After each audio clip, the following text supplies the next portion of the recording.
বাংলাদেশের সব মানুষের নাম বদলাতে পারে, বইয়ের পাতায় স্বাধীনতা সংগ্রাম বদলাতে পারে।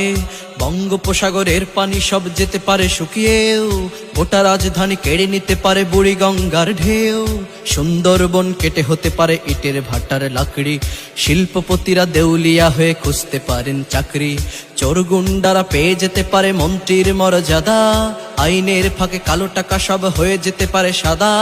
অনেকেই বলে এই দেশ নাকি হুজুগ জাতির দেশ, দফায় দফায় বদলায় এর রং ঢং পরিবেশ।